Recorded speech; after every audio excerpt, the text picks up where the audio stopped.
प्रिय भक्तों, चाहे मर जाना, लेकिन नवरात्रि के 9 दिनों में यह 5 काम भूल से भी मत करना, वरना माता रानी का क्रोध आपके पूरे परिवार के ऊपर टूट पड़ेगा।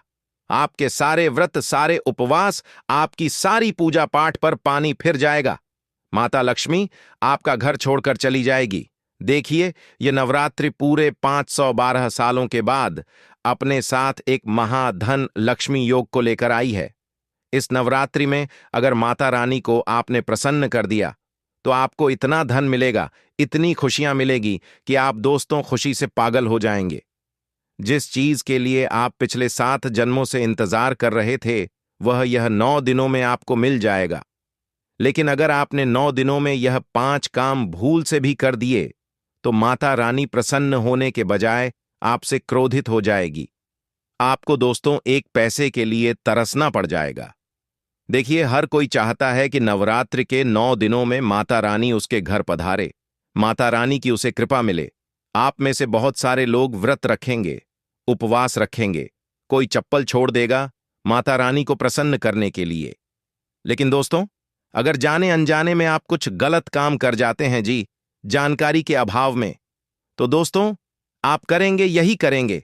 आप में से कई लोग दोस्तों बिना जानकारी के कुछ ना कुछ नवरात्रि के दिनों में कर ही देंगे, और उससे क्या होगा? माता रानी को कष्ट पहुंचेगा। माता रानी फिर आपके घर से नाराज होकर चली जाएगी। माता रानी आपके घर के द्वार से ही बाहर चली जाएगी और आपके घर पधारेगी नहीं। फिर इंसान के जीवन में दोस्तों घोर संकट आते हैं, घोर विपदाएं आती हैं, उसका कर्ज बढ़ जाता है, अकाल मृत्यु उसे सताती है। देखें, नवरात्रि के दिनों में जिस तरह से माता रानी अपने भक्तों के हालचाल लेने के लिए धरती पर आती हैं, वैसा ही भूत, पिशाच, प्रेतात्मा भी इन नवरात्रि के दिनों में बहुत ज्यादा आक्रामक हो जाते हैं। साथ ही साथ काला जादू, तंत्र मंत्र भी इन नवरात्रि के दिनों में बहुत ज्यादा किया जाता है। आप सभी यह बात तो जानते ही होंगे, और ऐसे में अगर आपके द्वारा कुछ गलत कार्य हो गए गाने अनजाने में, तो यह सारी बला आपकी जिंदगी को नरक बना सकती है। इसीलिए सावधान रहना बहुत जरूरी है। आज इस वीडियो में मैं आपको बताऊंगा कि आपको कौन से 5 काम नहीं करने चाहिए इस नवरात्रि में, और साथ ही कौन से कार्य करने चाहिए। इन नवरात्रि के दिनों में आपके खास उपाय करें, जिससे माता रानी आपका धन दौलत का भंडार आपके घर में भर दे, आपके सारे संकट मिटाए, आपकी जिंदगी से सारे संकट दूर करें। वीडियो में मेरे साथ शुरू से लेकर अंत तक बने रहिएगा।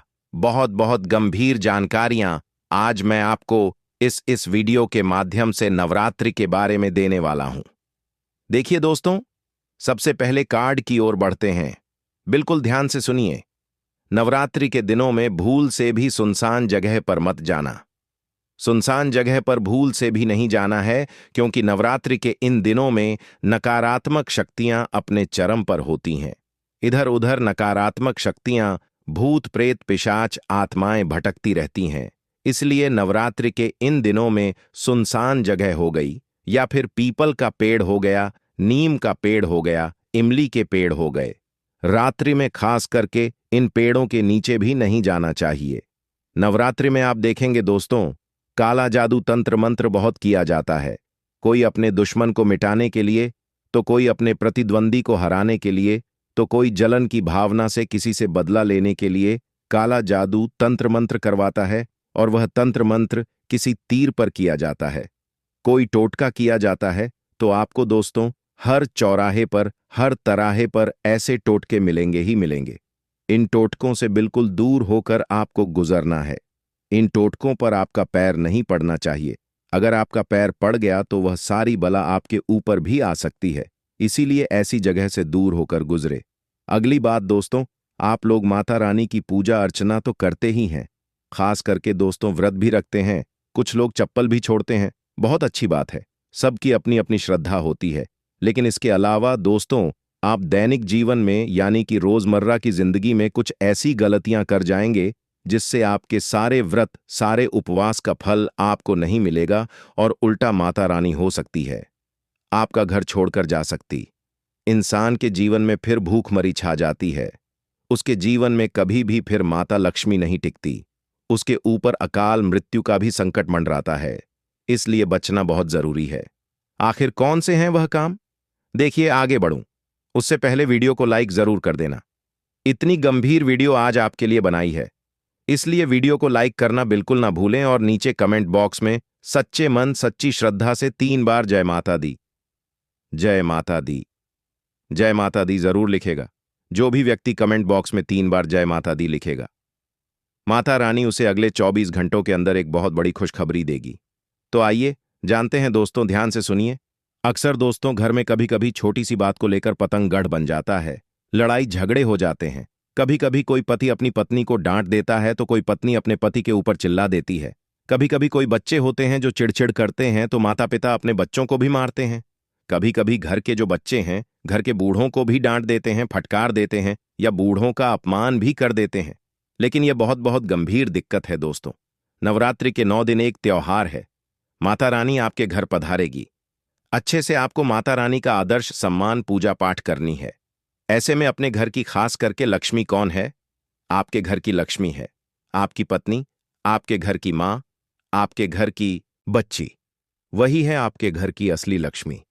आपके घर की बच्ची वही है आपके घर की असली लक्ष्मी। कोशिश करें कि आपको अपने घर की लक्ष्मी के आदर्श सम्मान में कोई कमी नहीं आने देना है। अपनी घर की लक्ष्मी का कभी भी अनादर नहीं करें। नवरात्रि के इन दिनों में किसी भी स्त्री को आप कुछ गलत अपने मुंह से ना बोले, ना ही किसी स्त्री के प्रति मन में गलत विचार लाएं।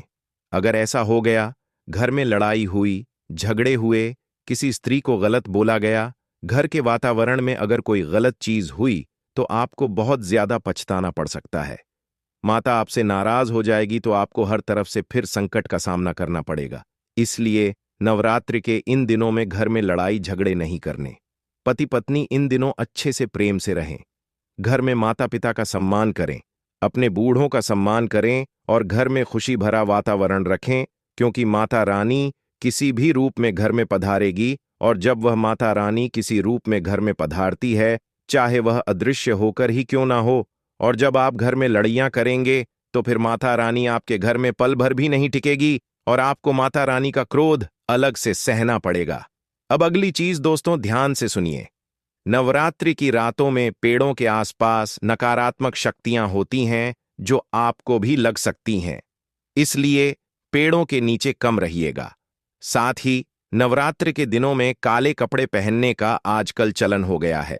कई लोग गरबे में भी काले कपड़े पहनने लग गए हैं, लेकिन इन दिनों काले या फिर गहरे रंग पहनना बहुत अशुभ माना जाता है, यानी यह नकारात्मकता के प्रतीक होते हैं।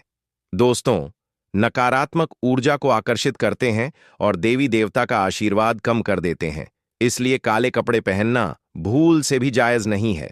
दोस्तों, हमारे नवरात्रि के इन दिनों में तो काले कपड़े मत पहनिएगा। काले कपड़े से गहरे कलर से बचिएगा। दोस्तों, अगली चीज देखिए। कई लोग हैं जो मांस, मछली, अंडा, शराब का सेवन करते हैं, लेकिन ध्यान रहे, नवरात्रि के इन दिनों में भूल से भी मत करना। वैसे तो कभी भी नहीं करना चाहिए, लेकिन अगर किसी घर में नवरात्रि में तामसिक भोजन बन रहा है तो वहां भोजन करने से साधना का फल तो नष्ट होगा ही, लेकिन उस घर की आने वाली 7 पुश्तों के नसीब भी खराब हो जाते हैं। आने वाली 7 पुश्त के भाग्य वह अपने हाथों से नष्ट करता है। इस बात का विशेष ध्यान रखिए। अब दोस्तों, नवरात्रि के इन दिनों में जो झाड़ू है उसका विशेष महत्व होता है, क्योंकि झाड़ू भी एक लक्ष्मी माता रानी का ही एक प्रतीक है। दोस्तों, ऐसे में झाड़ू पर लात नहीं लगना चाहिए। झाड़ू को विशेष अच्छे स्थान पर रखना चाहिए। नवरात्रि में झाड़ू खड़ा नहीं रखना चाहिए। लक्ष्मी का अपमान होता है और घर में दरिद्रता प्रवेश करती है। घर में अगर टूटी झाड़ू हो तो टूटी झाड़ू को घर से बाहर कर दें। अगर घर में टूटा हुआ कांच हो तो टूटे हुए कांच को भी घर से बाहर कर दें, क्योंकि यह टूटी फूटी चीजें जो घर में होती हैं वह घर में दरिद्रता लाती हैं।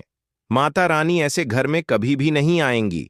भले ही आपका घर छोटा है, भले ही आपका घर कच्चा है, लेकिन उस घर में टूटी फूटी चीजें ना हो, टूटे हुए बर्तन ना हो, टूटा हुआ कांच ना हो, खराब इलेक्ट्रॉनिक सामान ना हो। इस बात का ध्यान रखिएगा, क्योंकि यह जो टूटी फूटी खराब चीजें हैं अपनी ओर नकारात्मकता आकर्षित करती हैं और फिर देवी देवता आपके घर में कैसे पधारेंगे। इन दिनों भले ही आप व्रत कर रहे हैं, उपवास रख रहे हैं, अच्छी बात है, लेकिन झूठ नहीं बोलना है। झूठ अगर बोलोगे तो व्रत अधूरा होगा, व्यर्थ चला जाएगा। अब दोस्तों, शाम के समय और दिन के समय कई लोग सोने की आदत रखते हैं। इन दिनों दोस्तों, दिन के समय में सोना अशुभ माना जाता है। दिन के समय जो सोता है उस घर में हमेशा कंगाली रहती है। उस घर का हर व्यक्ति अक्सर बीमार रहता है। नवरात्रि में संध्या बेला में और दोपहर के समय में सोना बिल्कुल मना है दोस्तों, क्योंकि इस समय देवी घर में भ्रमण करती है और अगर कोई सोता हुआ इंसान है तो फिर उनकी कृपा से वंचित तो रहेगा, साथ ही माता रानी का क्रोध भी सहना पड़ेगा। अगर कोई बीमार है तो उस बात को हम समझ सकते हैं कि कोई बीमार है। माता रानी बीमार व्यक्ति को समझेगी। लेकिन अगर आप स्वस्थ हैं और फिर भी दिन में सो रहे हैं, संध्या में सो रहे हैं, तो यह घोर पाप है। दोस्तों, अब अगली चीज अश्लील बातें करना, अश्लील चीजें देखना।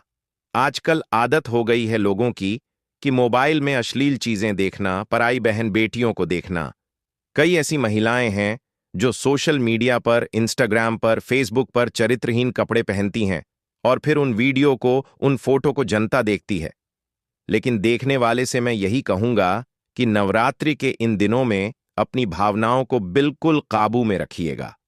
कोई भी गलत चीज को अपनी आंखों से देखने की गलती मत करना। किसी भी स्त्री जो कि अपने अंग को प्रदर्शित करती है वीडियो के माध्यम से, उन स्त्रियों के वीडियो नहीं देखना है। साथ ही जो अश्लील वीडियो होती हैं उनको भी आपको नवरात्रि के दिनों में नहीं देखना है। यूं तो हमें देखना ही नहीं चाहिए क्योंकि यह हमारे धर्म में मनाही है, लेकिन नवरात्रि के इन दिनों में पालन करना बहुत जरूरी है, वरना माता रानी का क्रोध फिर आपको बहुत गंभीर रूप से सहना पड़ेगा। इस बात का ध्यान रखिएगा। अब अगली चीज है दोस्तों, कई लोगों की आदत होती है 2 दिन तक नहीं नहाने की। कुछ लोग होते हैं जो दिन में नहाते हैं, लेकिन नवरात्रि के इन दिनों में सुबह जल्दी उठकर नहाने का नियम अपनाना बहुत जरूरी है, क्योंकि यह कुछ नियम कायदे ही हैं जो माता रानी को प्रसन्न करते हैं। इसीलिए सुबह जल्दी नहा लें, पूजा पाठ करें और अपने दिन की शुरुआत करें। नवरात्रि के दिनों में मैले कपड़े पहनने की भी भूल मत करिएगा। और कई लोग होते हैं जो अपने घर में मैले कपड़ों को कई दिनों तक रखते हैं, जैसे कि 2 दिन 3 दिन के कपड़े इकट्ठे हो गए फिर धोए जाते हैं। लेकिन नवरात्रि के दिनों में अगर आपने अपने शरीर से कपड़े उतारे तो उन्हें तुरंत धो लें और फिर सुखा दें और फिर अपने दिन की शुरुआत करें। बिना धुले हुए कपड़े घर में नहीं रखने, क्योंकि जो मैले कपड़े होते हैं उनमें नकारात्मकता होती है। मैले कपड़ों के अंदर दोस्तों इधर उधर अगर हम कितनी जगह गए, वहां से नकारात्मकता हमारे कपड़ों में आई और वह कपड़े फिर हमने अपने घर में रख दिए। 2 दिन 3 दिन तक पड़े रहे, वह धुले नहीं, और फिर वह क्या होगा? हमारे घर में प्रेत आत्माओं को आकर्षित करेगा, हमारे घर में बुरी शक्ति आएगी, हमारे घर में बीमारियां आएंगी और माता रानी तो फिर प्रसन्न ही नहीं होंगी। इसलिए बुरी चीजें देखना भी नहीं है और गंदे कपड़े घर में रखना भी नहीं है। अब अगली चीज दोस्तों, मैंने तो शुरू में ही बता दिया, स्त्रियों का अपमान नहीं करना है, लेकिन खास करके बच्चों का भी ध्यान रखिए। छोटे बच्चों में भगवान का रूप होता है। छोटे बच्चे अक्सर जिद करते हैं तो माता पिता उन्हें डांट देते, फटकार देते, मारते भी हैं। देखिए, बच्चों को समझाना जरूरी है, लेकिन नवरात्रि के इन दिनों में बच्चों को बिल्कुल भी ना डांटें, बिल्कुल भी ना मारें। समझाना बात अलग है, लेकिन उनके ऊपर गुस्सा, क्रोध नहीं करना है। और हां, किसी को भी नवरात्रि के दिनों में खाली हाथ से घर से नहीं लौटाना है। अगर कोई आपके घर पर आता है कुछ मांगने तो उसे खाली हाथ मत लौटाइएगा। कोई जरूरतमंद अगर आता है तो उसे कुछ न कुछ अवश्य दें, अपनी श्रद्धा अनुसार। कोई पड़ोसी भी अगर घर पर मांगने आ जाए तो उसे भी खाली न जाने दें। इन दिनों घर आने वाले मेहमान को या फिर कोई भिखारी को या फिर कोई वृद्ध को, कोई ब्राह्मण को, कोई साधु को खाली नहीं लौटाना है। कुछ न कुछ जरूर देना चाहिए, नहीं तो घर में जो बरकत होती है वह कम हो जाती है। इस बात का ध्यान रखिएगा। साथ ही अपवित्र स्थानों पर नहीं जाना है। अपवित्र स्थान क्या होते हैं मैं आपको बताता हूं, जैसे कि श्मशान घाट हो गया, शराब खाना हो गया, जुआ घर हो गया और वेश्यालय हो गया। इन जगहों को हम अपवित्र मानते हैं। कई ऐसे होते हैं जो वेश्या के पास जाते हैं, कई ऐसे लोग होते हैं जो शराब खाने में जाते हैं। यह बहुत अपवित्र जगह होती है। इन दिनों किसी पराई स्त्री के साथ तो दूर, खुद की धर्मपत्नी के साथ भी संबंध नहीं बनाना चाहिए। नवरात्रि के यह 9 दिन बहुत ही पवित्र होते हैं, इसलिए ध्यान दिया जाना चाहिए। ब्रह्मचर्य का पालन पूरे 9 दिनों तक होना चाहिए और इन जगहों से खुद को जितना दूर हो सके रखिए, क्योंकि माता रानी जब आपके घर पधारेंगी और अगर आप पवित्र ना रहे तो माता रानी आपके घर के द्वार से ही वापस लौट जाएगी और नाराज होकर जाएगी, और फिर आपके घर में जो माता रानी का क्रोध पड़ेगा उससे आपको कोई नहीं बचा पाएगा। अगर श्मशान जाना जरूरी है, कोई खास रिश्तेदार है जिसके साथ दोस्तों गलत चीज हो गई है, तो अगर आप श्मशान जा रहे तो जाइए, लेकिन अपने साथ एक चाकू जरूर ले जाइएगा। कोई धारदार नुकीली चीज जरूर लेकर जाइएगा, क्योंकि नवरात्रि के दिनों में भूत प्रेत पिशाच दोस्तों चरम पर होते हैं। इनकी शक्तियां दुगुनी हो जाती हैं, इसलिए अपने साथ कोई धारदार नुकीली वस्तु ले जाएं, जिससे यह शक्तियां आपके आसपास भी ना भटके। और हां, इन दिनों किसी को उधार मत दीजिएगा। किसी को करना है तो दान कर दीजिए, लेकिन उधार किसी को मत दीजिए। दोस्तों, नवरात्रि के दिनों में उधार देना या उधार लेना दोनों ही गलत माना जाता है। माता रानी नाराज होती हैं, घर की समृद्धि चली जाती है, घर की बरकत चली जाती है। माता लक्ष्मी किसी और को दोगे तो फिर माता लक्ष्मी फिर उसी इंसान के पास जाएगी, आपके पास क्यों रहेगी।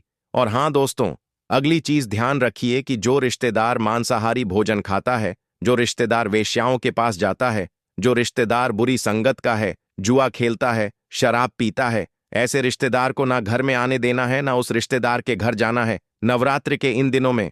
और हां, ऐसे रिश्तेदारों से तो 9 दिनों तक बात भी ना करें, गंदे विचार वाले लोगों से भी दूर रहें। नवरात्रि पवित्र त्योहार है, माता रानी को हमें प्रसन्न करना है, और अगर ऐसे रिश्तेदारों के पास जाओगे तो उनकी आसपास की गलत नकारात्मक मदा आपके ऊपर भी आ जाएगी। इस बात का ध्यान रखिएगा। साधना कमजोर होगी, माता रानी की कृपा कम होगी। क्रोध नहीं करना चाहिए, ब्राह्मण भोज करवाना चाहिए, और इसे टालने या अपमान करने से देवी का आशीर्वाद भी रुक जाता है। इस बात का ध्यान रखिएगा। इन दिनों बिना नहाए तो पूजा घर में जाना ही नहीं है, और खास करके मूर्ति को भी सीधे स्पर्श नहीं करना है, ना ही हाथ लगाना है। बहुत लोग पूजा करते वक्त मां की तस्वीर को छूते हैं, पर नवरात्रि में ऐसा करने से आपका पूजन अधूरा हो जाता है। देवी माता को सबसे पहले फूल चढ़ाइए, जल चढ़ाइए, अक्षत चढ़ाइए, लेकिन तस्वीर और मूर्ति पर सीधे हाथ मत लगाइए, गंदे हाथ मत लगाइए। और हां, रात को खाली तवा नहीं छोड़ना है। नवरात्रि की रात अगर तवा या कढ़ाई गैस पर खाली पड़ी रहे तो माना जाता है कि घर में दरिद्रता प्रवेश करती है, देवी का आशीर्वाद धीरे धीरे कम हो जाता है। दोस्तों, इन बातों का ध्यान जरूर रखिएगा। अब क्या करना नहीं चाहिए वह तो बता दिया है, लेकिन अब क्या करना चाहिए वह भी बताना जरूरी है। आपको नवरात्रि में क्या करें जिससे माता रानी आपके घर पधारें, आपके घर में धन दौलत का भरमार रहे। तो ध्यान से सुनो, क्या नहीं करना है वह तो बता दिया, लेकिन क्या करना है ध्यान से सुनिए। आपको फलाहार खाना है, सात्विक भोजन लेना है, दिन में कम से कम एक बार माता दुर्गा को प्रसाद में फल या फिर हलवा पूरी अवश्य अर्पित करनी है। विराजमान माता लक्ष्मी की तस्वीर लाना अत्यंत सौभाग्य बढ़ता है। इससे घर में स्वयं मान लक्ष्मी का वास हो जाता है, धन समृद्धि बढ़ती है, सौभाग्य की प्राप्ति होती है। तो मां की ऐसी तस्वीर लाकर घर में उत्तर दिशा में स्थापित कर दें। इसे नित्य धूप दीप दिखाएं, दुर्भाग्य दूर चला जाएगा। कहते हैं कि व्यक्ति को अपने जीवन काल में कम से कम एक बार माता रानी को 16 श्रृंगार की सामग्री अर्पित करनी चाहिए, और यह नवरात्रि का पावन अवसर है। मां को 16 श्रृंगार की सामग्री लाकर अवश्य भेंट करें। घर परिवार के क्लेश कलह अशांति दूर हो जाएगी, सुखमय पारिवारिक जीवन की प्राप्ति होगी। कितने भी बड़े झगड़े घर परिवार में हो, कोर्ट कचहरी तक चाहे पहुंच गए हों, बिखरने की राह पर हो, तो यह उपाय जरूर करें। नवरात्रि में घर में चांदी के सिक्के लाना अत्यंत शुभकारी माना जाता है। नवरात्रि में कृष्ण भगवान और मां सरस्वती को प्रिय कहा जाने वाला मोर पंख अगर आप घर में लाकर रखते हैं तो घर के बच्चों की विद्या अध्ययन में रुचि बढ़ती है, एकाग्रता बढ़ती है, चंचल स्वभाव में ठहराव आता है। मोर पंख घर से नकारात्मक ऊर्जा को दूर करने का काम करता है। वास्तु दोष को ठीक करता है। दोस्तों, शास्त्रों में केले के पेड़ को कल्याणकारी माना जाता है। सीधे विष्णु जी और मां लक्ष्मी से इसका संबंध है। नवरात्रि के समय केले का पौधा लाकर अपने घर परिसर में लगाते हैं और नित्य पूजन करके जल चढ़ाते हैं तो आपको धनवान बनने से कोई नहीं रोक पाएगा। दोस्तों, वास्तु के अनुसार भी कुछ ऐसी चीजें बताई गई हैं जिन्हें घर में रखने से खुशहाली आती है। ऐसी वस्तुओं को नवरात्रि के पावन समय पर घर में लाकर रखते हैं तो दुगने शुभ फलों की प्राप्ति होती है। दोस्तों, चांदी का कछुआ घर में लाकर के स्थापित करने से घर में सुख, शांति और संपन्नता आती है। दोस्तों, नवरात्रि में चांदी का कमल लाकर घर में रखते हैं, मां के साथ इसका पूजन करते हैं और विजयादशमी के दिन इसे तिजोरी में रखते हैं तो कमल की जितनी पंखुड़ियां होती हैं उतने धन आगमन के रास्ते बन जाते हैं। अगर अष्टदल कमल होगा तो 8 मार्गों से आपके घर में धन आएगा। दोस्तों, शत्रु विरोधियों से त्रस्त व्यक्ति नवरात्रि पर घर में त्रिशूल ले आकर स्थापित करें, शत्रु शांत हो जाएंगे। नवरात्रि में माता रानी को चरण पादुका जरूर भेंट करें, इससे व्यक्ति धनवान गुणवान बनता है, उसे अनेक सिद्धियां प्राप्त होती हैं। अब एक खास उपाय, नवरात्रि में सप्तमी के दिन आप लाल गुड़हल के फूल लेकर आए 21 फूलों की माला बनाकर मनोकामना को बोलते हुए मां काली को चढ़ा दें। आपकी मनोकामना 100% पूरी होगी। बिल्कुल आजमाया हुआ सटीक प्रभावशाली उपाय है। दोस्तों, इनमें से कोई भी उपाय पूरे श्रद्धा भाव से करें, जीवन की हर परेशानी से आप छुटकारा पा सकते हैं। अपना भाग्य चमकाने के लिए, किस्मत के दरवाजे खोलने के लिए नवरात्रि में यह उपाय अवश्य करें। दोस्तों, आज के इस वीडियो में हम आपको नवरात्रि व्रत के नियम बताएंगे। हम आपको बताएंगे कि नवरात्रि में आपको क्या करना चाहिए, क्या नहीं करना चाहिए, क्या बाल नहीं धोने चाहिए, क्या आप इन दिनों में साबुन शैम्पू का यूज कर सकते हैं या फिर क्या आप रोज सिर से नहा सकते हैं। तो इन सभी प्रश्नों के जवाब आज हम आपको अपनी इस वीडियो में देंगे। लेकिन दोस्तों, उससे पहले आपसे रिक्वेस्ट है कि अभी हमारे इस वीडियो को लाइक कर दीजिए, चैनल को भी सब्सक्राइब कर दीजिए ताकि ऐसे ही वीडियो आपको मिलती रहे। दोस्तों, सबसे पहले बात करते हैं नवरात्रि व्रत के नियम, क्योंकि नवरात्रि में आपको 9 दिन व्रत रखना पड़ता है। इसलिए इन 9 दिनों के बीच में बहुत से ऐसे नियम हैं कि अगर आपको यह नियम याद नहीं रहते हैं तो आपको आपके व्रत का, आपकी पूजा का पूरी तरह से फल प्राप्त नहीं हो पाता है। इसलिए आपके लिए यह जरूरी है कि यह नियम आप सभी को पता हो ताकि आपकी पूजा का, आपकी श्रद्धा का आपको पूरी तरह से फल मिल सके। तो आपको क्या करना है? प्रातःकाल जल्दी उठे, संभव हो तो ब्रह्म मुहूर्त में उठ जाएं। ब्रह्म मुहूर्त क्या होता है? ब्रह्म मुहूर्त वह समय होता है जिस समय में देवी देवता का औरा धरती पर विचरण करते हैं। हम इस समय में भगवती की आराधना और उनका ध्यान करते हैं, अपने इष्ट देव की आराधना करते हैं। यह साधना का समय होता है। इस समय में 10 शक्तियां जागृत होती हैं।